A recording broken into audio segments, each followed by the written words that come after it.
Selamat datang di Migrant Journey, sebuah ruang di mana kita mendengarkan kisah nyata perjuangan dan perubahan hidup para pekerja migran Indonesia di luar negeri. Hari ini kita akan menyelami perjalanan inspiratif seorang perempuan luar biasa, dulunya SPG di Indonesia, kini sudah lebih dari 9 tahun membangun karir di industri perhotelan di Maldives. Bagaimana ia memulai dari nol, beradaptasi dengan budaya baru, hingga membuktikan bahwa mimpi bisa diraih dengan tekad dan kerja keras? Yuk simak cerita lengkapnya hanya di Migrant Journey. Hai Kak Tini, apa kabar? Hai, kabar baik. Gimana, Miss Ari?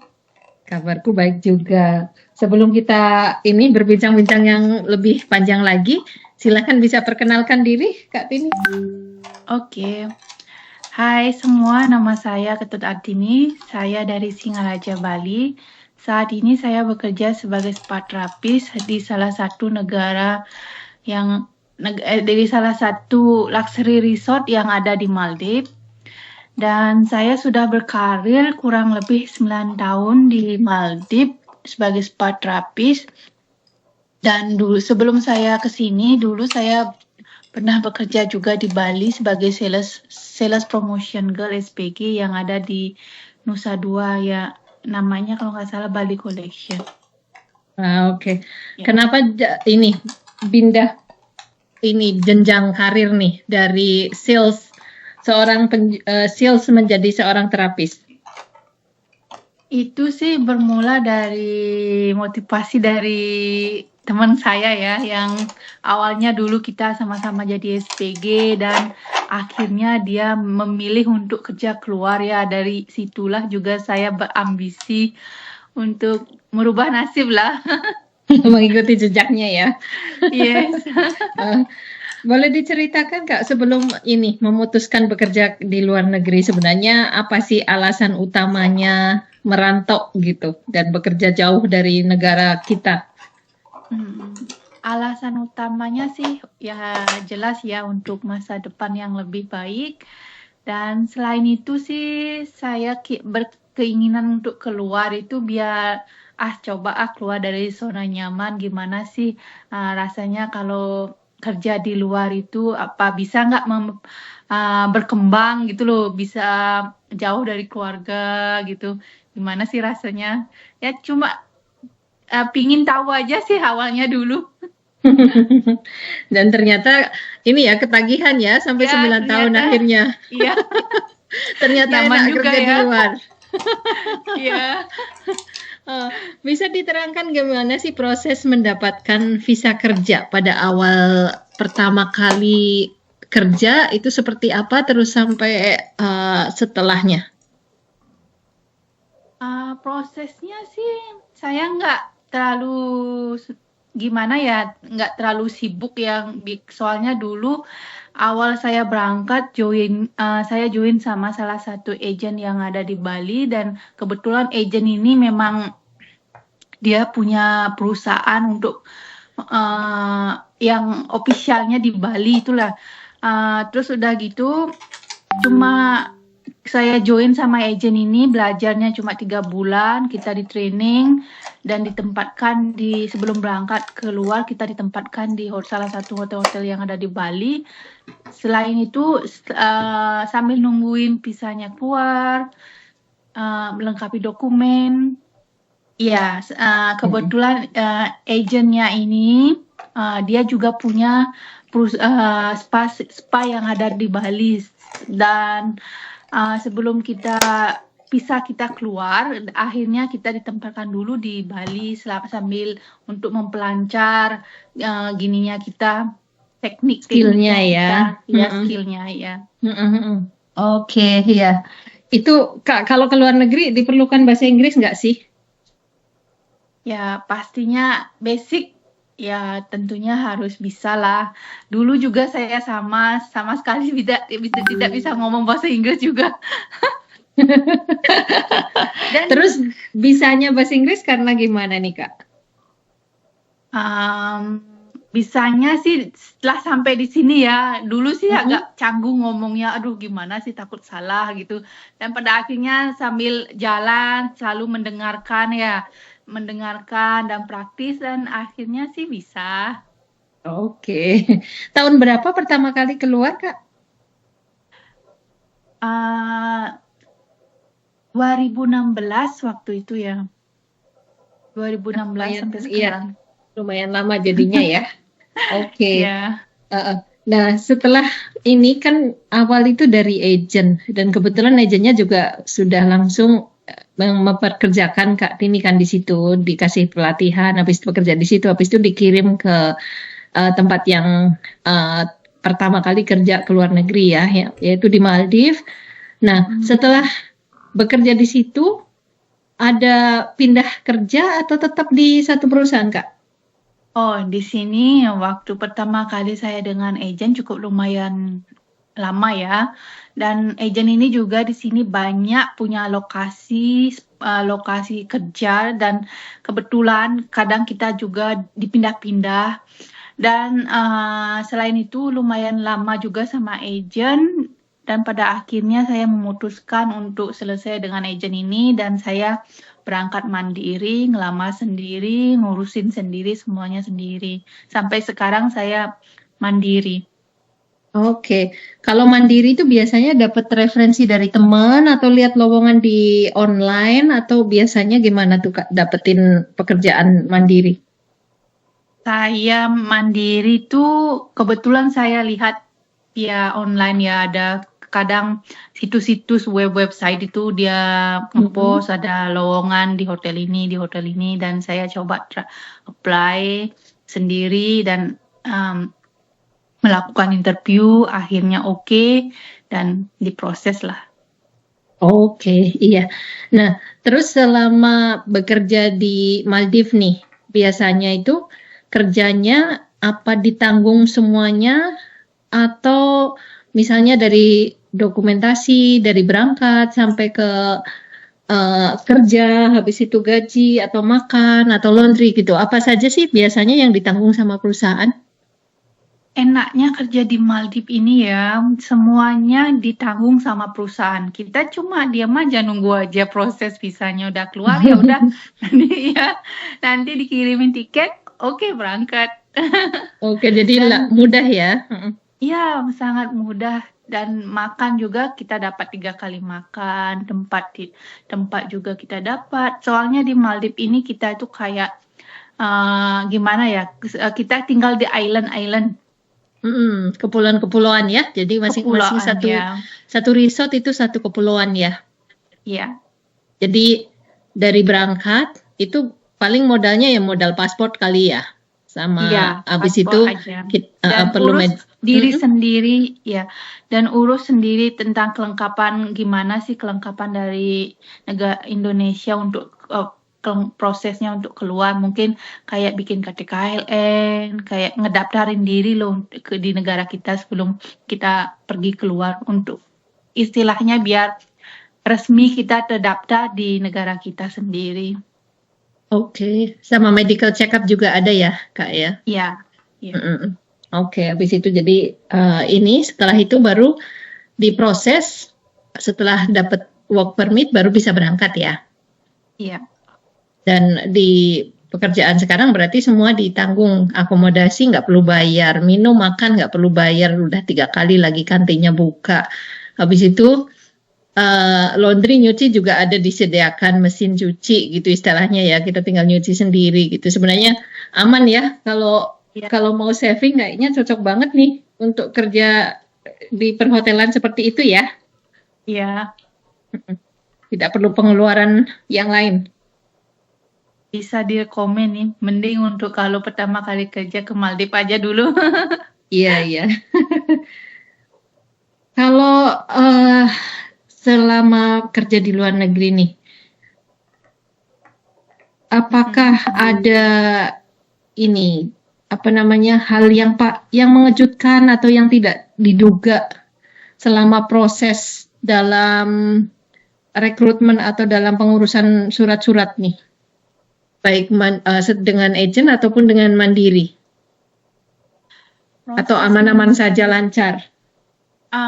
Sejauh ini sih semuanya sih aman-aman aja ya, nggak ada masalah. Jadi ya Sungkara lah mudah jadi jalannya ya. Sungkara. Terus gimana nih? Selama ini kan selama 9 tahun nggak pernah pindah-pindah lagi ya Kak? Tetap di Maldives ya? Cuman pindah-pindah tempat kerja doang ya? Iya, belum pernah sih, sudah nyaman di sini di Maldives. Lebih suka negara itu ya? Iya. Oke. Gimana dengan perbandingan ini, pengalaman kerjanya dengan perbandingan budaya kerja di Indonesia dan di Maldives sekarang ini? Ada perbedaan atau mungkin sama atau bagaimana? Di sini pastinya adalah perbedaan. Di sini banyak waktu. Kalau kita dulu di Indonesia kerjanya oke. Dari pagi cuma break istirahat untuk makan lunch gitu aja ya Mama. Kalau masuk shift malam dinner gitu. Di sini banyak breaknya, kayak break sholat apalah, mereka break ngeteh gitu loh. Dan di sini juga kebetulan kalau di Indonesia maksudnya kita bekerja sesama ya, jadinya gampang. Kalau di sini kita kerjanya sama negara-negara lain, tentunya kita belajar dengan budayanya mereka, karakternya mereka, menyesuaikan lah. Iya, jadi masing-masing punya background budaya yang berbeda ya. Biasanya ketemu di Maldives itu sama teman-teman rekan kerjanya dari negara mana saja, Kak? Untuk lokasi saat ini sih dari kebanyakan orang Rusia ya. Orang Rusia, ada Sri Lanka, India juga, ada Maroko, banyak. Ada Filipina atau ini? Thailand juga ada. Ya, Filipina, Thai, ada. Banyak sih. Jadi orang Eropa juga ada, orang Asia juga ada ya? Yes, Eropa juga di sini ada. Nah itu kan budayanya beda-beda dan ini ya, bagaimana cara ngadapin tempat kerja, terutama waktu pertama kali kerja di luar negeri itu adalah tempat kerja yang baru. Itu gimana tantangan yang terbesar yang dirasakan waktu itu? Tantangannya sih awalnya sih awal-awal itu pastinya ya pernah nangis ya, pingin pulang, kangen rumah gitu. Ya. Aduh kok gini sih kerjanya, aduh gitu, aduh aja. Iya. Culture shock ya istilahnya. Ya. Dan untuk gimana ya, mengikuti budayanya mereka juga gitu. Iya. Itu aja sih ya. Dan harus bisa bahasa Inggris tentunya ya untuk komunikasi dengan teman-teman yang dari negara-negara lain. Iya, salah satunya itu juga. Kadang susah ngomongnya, gimana ya ngomongnya ya. Kalau sekarang udah ada Google Translate. Ya, tapi enaknya mereka itu di sini gimana ya? Baik-baik lah orangnya, saling membantu kita, saling support. Oh gini loh, gini caranya. Kalau gini gitu. Sering kita saling koreksi loh kalau ada kesalahan loh, kamu harusnya ngomong gini gitu. Oke. Dengan tamu atau bagaimana gitu ya. Jadinya lebih jadi kalau sama semakin guest, berjalan ya, sama rekan kerja aja. Iya, untuk improvement ya. Ya. Terus bagaimana dengan budaya di situ nih kalau dengan daerah Maldives sendiri? Itu negara di situ lebih banyak budayanya seperti apa ya? Apa kita boleh seenaknya sendiri, misalnya kayak di Bali yang kita mau di pantai mau pakai baju renang pun terbuka boleh gitu. Bagaimana kalau dengan Maldives nih budayanya di situ gimana? Kalau di sini sih budayanya sedikit kental ya, dia tuh karena maaf ya, di sini karena negara Muslim, jadinya kita nggak seenaknya lah pakai baju. Kalau oke lah kalau di resort setidaknya bisa pakai celana pendek tapi jangan terlalu pendek. Nggak, soalnya di sini jarang sih orang-orang itu, dia kebanyakan pakai celana panjang gitu ya. Untuk guestnya aja ada sih beberapa resort yang nggak bisa, maksudnya masih lah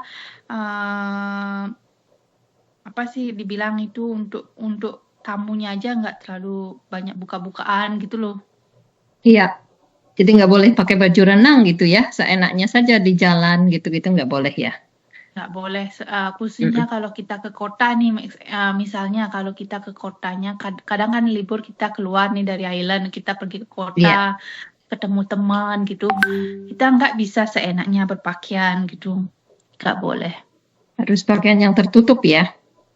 Ya sewajarnya sih ya agak tertutup lah gitu. Oke, Terlalu iya. seksi, kelihatan kita nggak menghargai mereka. Oke, iya, iya. Dan ini di sana ada komunitas orang Indonesia nggak? Ada. Atau ada teman-teman satu kerjaan yang orang Indonesia juga?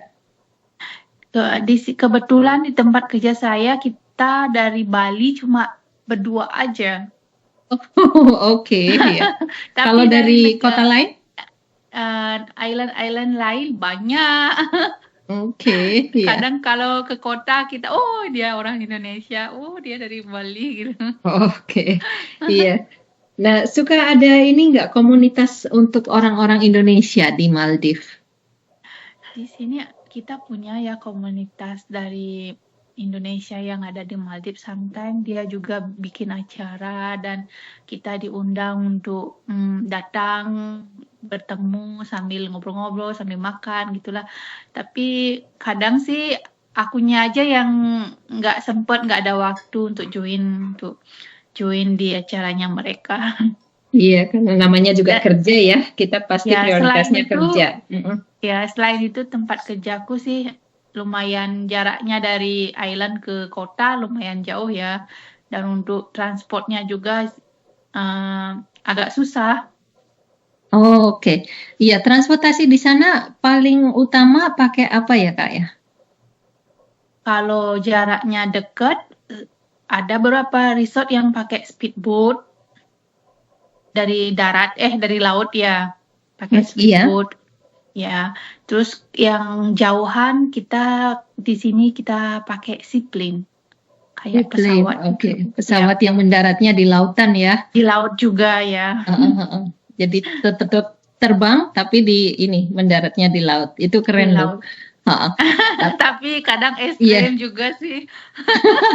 Bising banget ya. Gimana? Kayak helikopter. Ya. Oke, ya. Terus Kak, kalau misalnya ini nih orang yang kan ini kepulauan ya, ada tip tertentu nggak? Kalau orang pengen ke Maldives tapi orangnya itu suka mabuk laut gitu, itu mabuk laut nih, bisa nggak kira-kira kerja di situ? Jadinya sih menurut mereka sendiri ya. Soalnya ada nih salah satu juga teman kerja saya dulu, dia mabuk laut. Tapi lama-lamaan dia makin kesini makin nyaman juga, nggak tahu ya.